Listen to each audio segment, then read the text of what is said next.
Good morning students. कक्षा 6 के लिए विज्ञान विषय में अजय सर के द्वारा वीडियो के द्वितीय भाग में आप सभी बच्चों का एक बार फिर से स्वागत।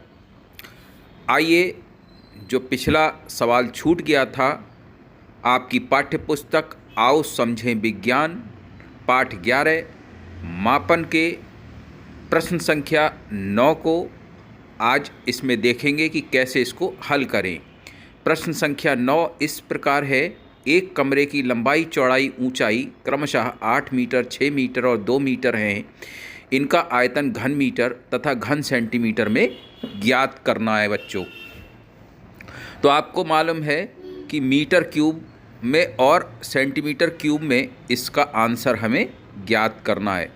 तो कमरे को हमने चित्र के हिसाब से आपको दिखाया है कि इसकी लंबाई 8 मीटर, चौड़ाई 6 मीटर और ऊंचाई 2 मीटर दी हुई है।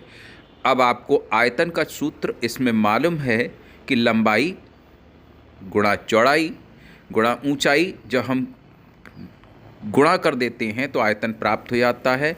लंबाई 8 मीटर, चौड़ाई 6 मीटर और ऊंचाई 2 मीटर हमें दी हुई है।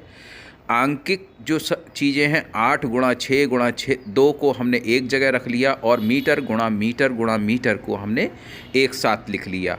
तो 3 बार जब मीटर गुणा मीटर लिखा हुआ है तो इसको हम क्या लिख सकते हैं, मीटर क्यूब।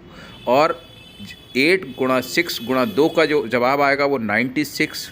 तो हम इसको लिख सकते हैं बच्चों, कितना हो गया, 96 मीटर क्यूब या 96 घन मीटर भी इसको लिखा जा सकता है।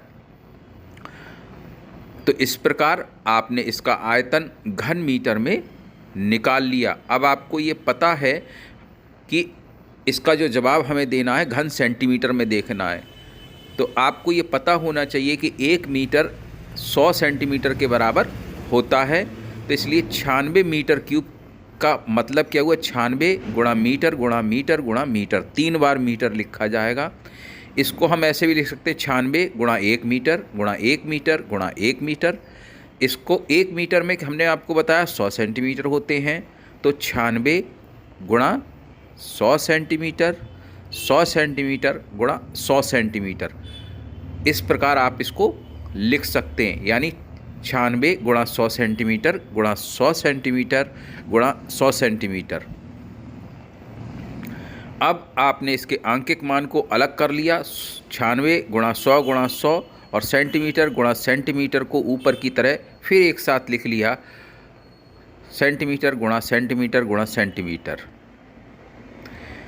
अब 96 गुणा 10 के बाद कितने जीरो हो गए, 6 जीरो हो गए, यानी इकाई दहाई सैकड़ा हज़ार, 10 लाख गुणा सेंटीमीटर क्यूब।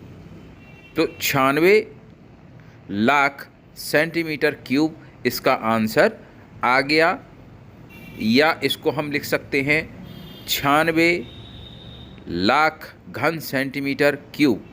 तो इस प्रकार आपने इस सवाल को अच्छे से सीख लिया है। आइए देखते हैं अगला प्रश्न।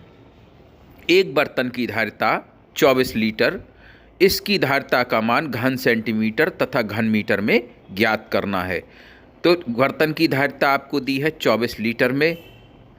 तो आपको ये पता है बच्चों, 1 लीटर में 1000 घन सेंटीमीटर होते हैं। ये आपको याद होना चाहिए। 1 लीटर बराबर 1000 घन सेंटीमीटर क्यूब होता है। तो इसलिए 24 ज़्यादा के लिए होंगे, ज़्यादा के लिए हम मल्टीप्लाई करेंगे। तो 24 गुणा 1000 घन सेंटीमीटर, जिसका जवाब आएगा 24,000 घन सेंटीमीटर क्यूब। यही आपको उत्तर में बताना था। अगला देखिए, 24 घन सेंटीमीटर को हमें काय में बदलना है, घन मीटर में बदलना है। ये 24,000 घन सेंटीमीटर है, इसको हमें काय में बदलना, घन मीटर में बदलना है। तो आप इसको यहाँ कंफ्यूज मत करिए। इसको हम कैसे लिख सकते हैं, जब हम ये आंसर आएगा 0.024 घन मीटर, इसको हम दूसरे तरीके से भी समझने का प्रयास करेंगे। कैसे, आइए देखें।